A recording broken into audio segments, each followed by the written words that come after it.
son.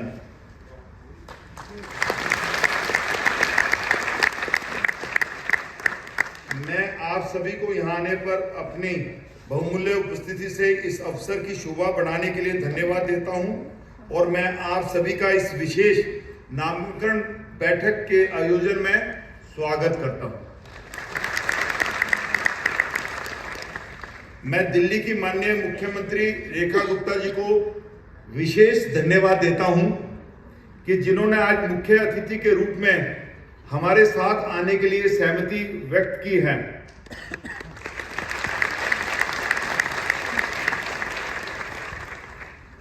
आज आपके यहां पर दो रूप हैं। आप हमारी मुख्य अतिथि भी हैं, मुख्यमंत्री भी हैं दिल्ली की, और आप हमारी अधिवक्ता भी हैं।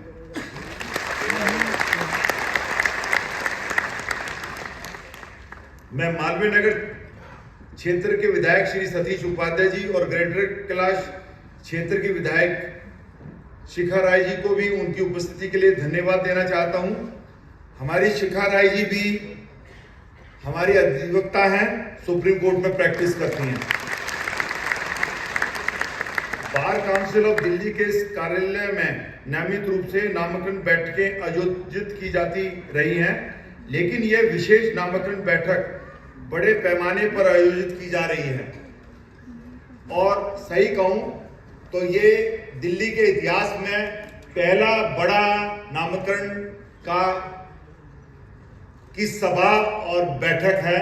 इससे पहले आज तक कभी भी इतने बड़े स्वरूप में कभी भी इनरोलमेंट कमेटी की बैठक आज तक दिल्ली में नहीं हुई है। आप सब लोग भाग्यशाली हैं। और आप इतने भाग्यशाली हैं कि आपको स्वयं दिल्ली की मुख्यमंत्री आपके इस समारोह में हिस्सा लेकर आप सब लोगों को आज जब कमेटी अप्रूवल दे देगी तो आप आज उनके एक शब्द के बाद कि आज से आप सब वकील बन गए हैं तो आप वकील बन जाएंगे। ये सौभाग्य आज से पहले किसी को भी प्राप्त नहीं हुआ।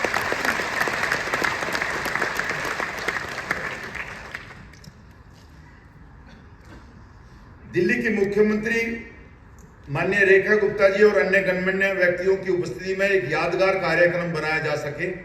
आज लगभग 1400 विधि स्नातकों को नामांकित किया जा रहा है और इस प्रकार उन्हें कानूनी अभ्यास के महान पेशे से परिचित कराया जा रहा है। नामांकन प्रक्रिया महत्वपूर्ण है ताकि केवल वे विधि स्नातक जो कानून से अच्छी तरह वाकिफ हो, जानकार हो और अपने क्लाइंट्स का प्रतिनिधित्व करने के लिए न्यायालय के समक्ष उपस्थित हो सकें, यह सुनिश्चित कर सके कि आपका न्याय कानून की उचित प्रक्रिया द्वारा किया जाता है। यह प्रथा रही है कि नामांकन समिति के सदस्य नामांकन बैठक के दौरान नामांकित अधिवक्ताओं को कानूनी अभ्यास के दौरान बनाए जाने वाले पेशेवर नैतिकता और मानकों और अपने क्लाइंटों के प्रति ईमानदारी के साथ निभा किए जाने वाले कर्तव्य और जिम्मेवारियों के बारे में जागरूक करते हैं। बार काउंसिल ऑफ दिल्ली में ने अधिवक्ताओं के कल्याण के लिए लगातार सभी प्रयास किए। यह कहने की आवश्यकता नहीं है कि बार काउंसिल दिल्ली एक ऑटोनमस बॉडी है जहां इसे सरकार से कोई अनुदान नहीं मिलता था और वह अधिवक्ताओं से प्राप्त होने वाली व्यवसायिक शुल्कों से ही आत्मनिर्भर हैं। सन 2019 और 20 में मैं मैम आपको स्पेशली बताना चाहता हूं कि बार काउंसिल ऑफ दिल्ली के अंदर जो लॉयर होते हैं ये तब तक लॉयर हैं जब तक ये इनका दिमाग काम कर रहा है, फिजिकली फिट है, तो कोर्ट में जा रहे हैं, बीमार नहीं है, कोई हादसा नहीं है, तो दे आर बहुत बढ़िया वकील है।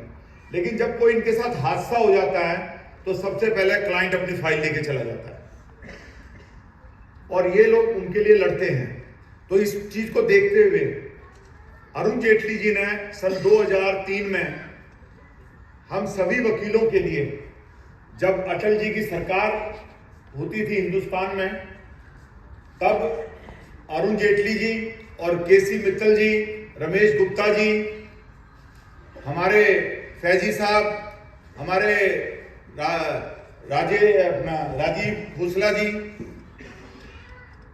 हम सब लोगों ने मिलकर अरुण जेटली जी के कहने पर उन्होंने एक कानून पास किया जिसके तहत सभी वकील जो थे, एक जो हम वकालतनामा देते हैं उसमें 5 रुपए की स्टैंप लगाने की हमें इजाजत मिली और उस 5 रुपए से आज वो 25 रुपए की हो गई है।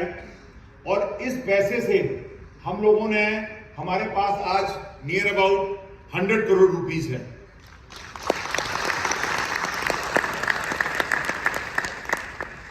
60 हमारे एम्प्लॉयज हैं और 60 लाख रुपए महीना हमारी सैलरी और इसको बार काउंसिल दिल्ली को मेंटेन करने में लगते हैं। लेकिन मैं एक बात बताना चाहता हूं आपको कि जिस समय दिल्ली के अंदर और पूरे देश में जब कोविड आया